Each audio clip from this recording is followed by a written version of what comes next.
एक व्यक्ति बता रहा था कि हमारे गुरुजी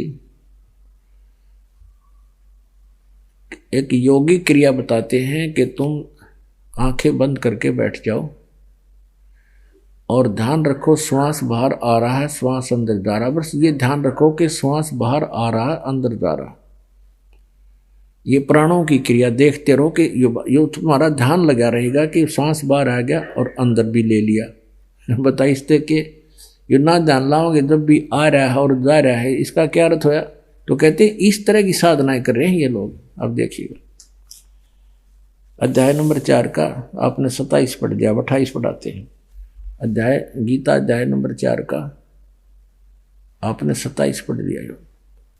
दूसरे योगीजन इंद्रियों की संपूर्ण क्रियाओं को, प्राणों की समस्त क्रियाओं को, यानी श्वास है, श्वासा के ऊपर इंद्रियों, सारी ज्ञान इंद्रियों को लगा लेते हैं। ज्ञान से प्रकाशित आत्म संयम योग रूप अग्नि में हवन किया करते हैं। 28 में कई द्रव्य यज्ञ संबंधी यज्ञ करने वाले हैं, यानी जैसे कि तब भंडारा करा दिया, कोई मंदिर का लठ कटवा दिया, कि तब कुछ और छोटे मोटा दान कर दिया, तो कहते द्रव्य यज्ञ करते हैं। बस इसी से अपनी संतुष्टि मान लेते हैं कि तब गौ धर्मशाला बनवा दी। और फिर तपस्या यज्ञ रूप करने वाले कुछ तप करते हैं, तथा दूसरे कितने ही योग रूप हवन करने वाले वो केवल योग आसन करते हैं, ऊपर न पैर नीचे न सिर कर लिया, खड़े रहे। और कितने ही अहिंसावादी तीक्ष्ण व्रतों से युक्त यतनशील पुरुष स्वाध्याय रूप ज्ञान यज्ञ करने वाले हैं। और कुछ कितने ही तो अहिंसा, जैसे मुंह पर पट्टी बांध कर नंगे पैरों घूमना, भाई कोई हिंसा ना हो जाए, जीव ना मर जाए।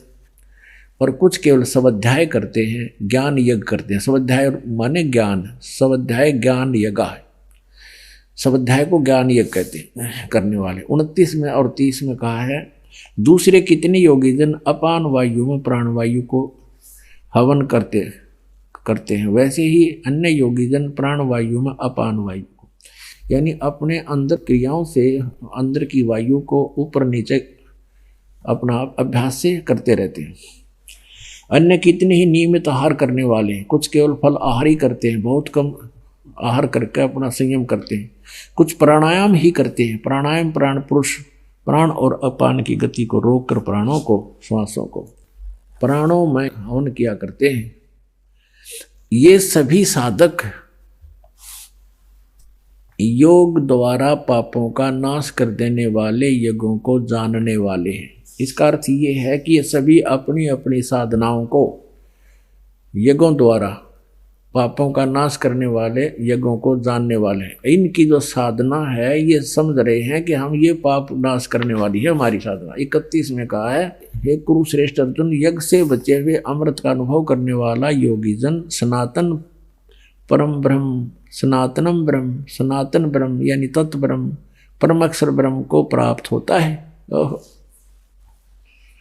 यज्ञ से बचे हुए यानी धार्मिक शास्त्र अनुकूल साधना करने वाला, इसका अर्थ ये शास्त्र अनुकूल साधना करने वाला व्यक्ति ही उस सनातन परमात्मा को प्राप्त होते हैं। यज्ञ न करने वाले पुरुष के लिए अयज्ञस्य, तो यह मनुष्य लोक भी नहीं सुखदायी, नहीं तो परलोक कैसे सुखदायी हो सकता है। यानी 31 में कह दिया जो भक्ति साधना नहीं करते वो तो बिल्कुल सारे बिरान मट्टी होगी उनकी तय। अब 32 में कमाल कर दिया है, चौथे अध्याय का 32वां श्लोक। इस प्रकार और भी बहुत तरह के यज्ञ इन्होंने यहाँ गड़बड़ कर दी। ब्रह्मण मुखे लिख दिया वेद की वाणी में।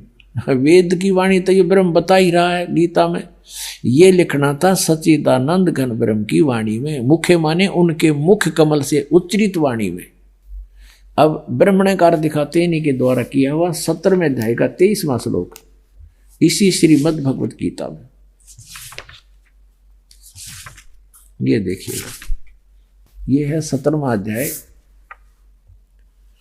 और 23वां श्लोक, ये 23वां। ओम तत्सत इति निर्देश है ब्रह्मण त्रिविध समर्थ है। ब्रह्मण का अर्थ इन्होंने किया है, ब्रह्मण माने सच्चिदानंद घन ब्रह्म का, यानी परम अक्षर ब्रह्म का। ओम ओम, तत् तत्, सत सत, ऐसे यह 3 प्रकार का त्रिविध सच्चिदानंद घन ब्रह्म का नाम कहा है। यानी ब्रह्म माने सच्चिदानंद घन ब्रह्म, यानी परम अक्षर ब्रह्म, पूर्ण परमात्मा। गीता ज्ञानदाता अपने से अन्य के विषय में कह रहा है। हम फिर आते हैं वापस चौथे अध्याय के, अब फिर 32वें श्लोक में। आहा, ये बंदी छोड़, कैसा अनमोल ज्ञान हरि ने किसा बट्ठा बैठाए रखा है।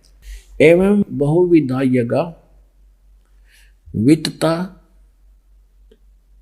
ब्रह्मण मुखे, वित्तता माने विस्तार के साथ है।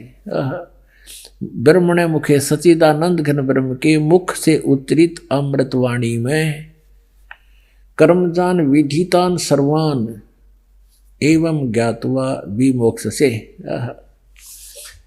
अब पढ़िए, इस प्रकार और भी बहुत तरह के यज्ञ, यहाँ लिख देना सच्चिदानंद घन ब्रह्म अर्थात परम अक्षर ब्रह्म पूर्ण परमात्मा की मुखे माने मुख से उच्चरित वाणी, मुख से उनके मुख से उच्चरित वाणी में विस्तार से कहे गए हैं। उन सब को तू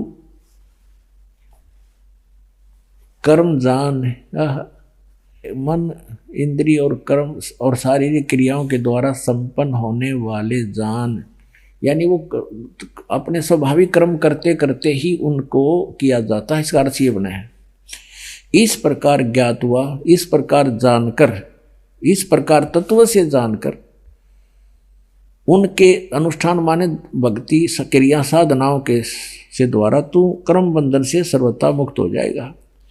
इसका अर्थ है कि तू उनको जानकर विधित एवं ज्ञातवा विमोक्ष से, यानी पूर्ण रूप से मुक्त हो जाएगा। इस ज्ञान को समझने के बाद तू बिल्कुल उनके उस पर फिर उसमें लिखे अनुसार साधना करने से, अनुष्ठान करने से तो पूर्ण रूप से मुक्त हो जाएगा। फिर ये तत्व ज्ञान है जो सच्चिदानंद घन ब्रह्म की वाणी में लिखा है। अब यहाँ बताया है चौथे अध्याय के 34वें श्लोक में। अब उस ज्ञान को जो सच्चिदानंद घन ब्रह्म की वाणी में लिखा है, उस ज्ञान को तू तत्वदर्शी ज्ञानियों के पास जाकर समझ, उनको भली भांति दंडवत प्रणाम करने से, उनकी सेवा करने से और कपट छोड़कर सरलता पूर्वक प्रसन्न करने से वे परमात्म तत्व को भली भांति जानने वाले तत्वदर्शी तत्वदर्शी संत ज्ञानी महात्मा तुझको तत्व ज्ञान का उपदेश करेंगे।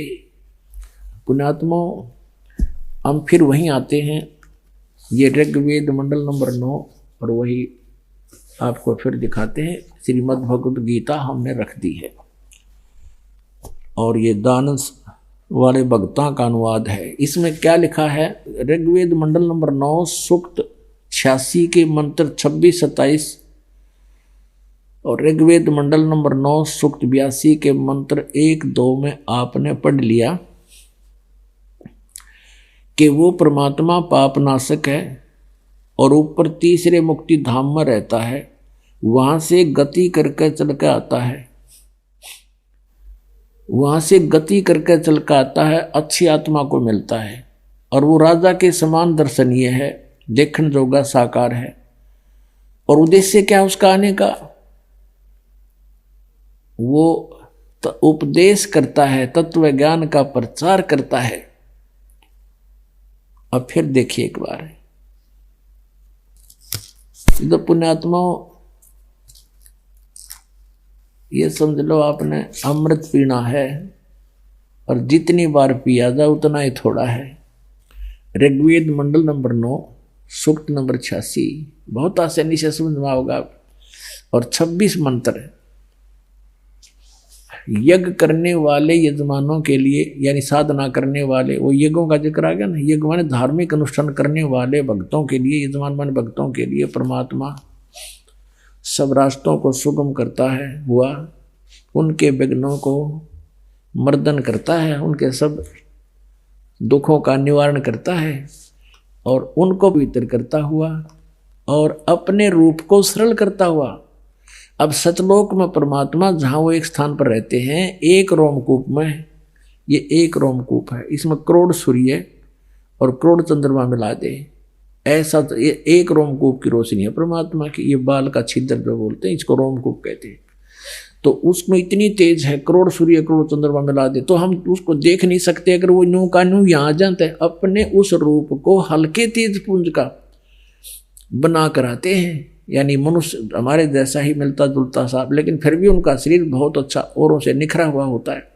तो अपने रूप को सरल करता हुआ वह कांति में परमात्मा कबीर देव, यह लिखना था, कबीर देव विद्युत के समान क्रीड़ा करता हुआ पहुंचूंगा छिन एक में, सन एक क्षण में। परमात्मा कहते हैं मैं एक क्षण में आ जाता हूं।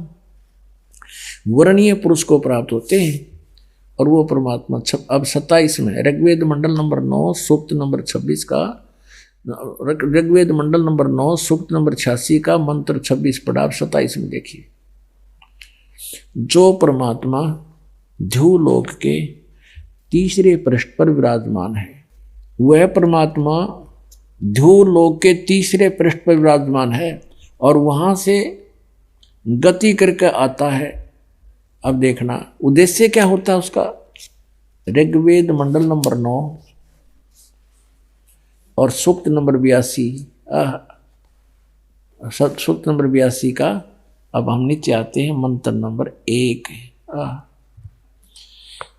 सर्वोत्पादक प्रभु यानी सबकी उत्पत्ति करने वाला भगवान, प्रकाश रूप, तेजो में रूप वाला, उसका तेजो में शरीर है, सद्गुणों की वृष्टि करने वाला, पापों का नाश करने वाला, पापों को के हरण करने वाला, वह राजीव राजा के समान। ये राजीव राजा के, ये 269 पृष्ठ पर, ये 270 पर पढ़ाएंगे आपको, के समान दर्शनीय है, देखने जोगा दर्शनीय माने साकार, और वह पृथ्वी आदि लोक लोकांतरों के चारों ओर शब्दमान हो रहा है। वह वर्णीय पुरुष को जो दृढ़ भक्त है उसको पवित्र करता हुआ उसको प्राप्त होता है, मिलता है। जिस प्रकार विद्युत आकाशीय बिजली स्नेह वाले स्थानों को आधार बना के प्राप्त होता है। अच्छा यहाँ देखना उसका उद्देश्य क्या है। ऋग्वेद मंडल नंबर 9 सूक्त नंबर 82 पर आगे हम पहला मंत्र पढ़ दिया, दूसरा और पढ़ाते हैं। हे परमात्मन, उपदेश करने की इच्छा से यानी ज्ञान देना आते हो, तत्व ज्ञान की इच्छा से आप महापुरुषों को प्राप्त होते हो और आप अत्यंत गतिशील पदार्थ के समान यानी बहुत तेज चलने वाले पदार्थ के समान हमारे आध्यात्मिक यज्ञ को प्राप्त होते हैं। आप कबीर देव हैं, आप कबीर देव हैं। जैसे ये देखिएगा 9 के 20 में कबीर देव लिखा स्पष्ट, ये देखिए ऋग्वेद मंडल नंबर 9 और सूक्त 20 का मंत्र 1, यहाँ स्पष्ट लिखा कबीर देव है, कबीर देव है, कबीर देव। जैसे यजुर्वेद ऐसे ही ये कबीर देव है, कबीर ऊपर है, देव है, कबीर परमेश्वर। वह कबीर, ये लिखना था, वह कबीर परमेश्वर है, वह कबीर परमेश्वर है। इतना इसका कवि का अर्थ में दावी लिख दिया।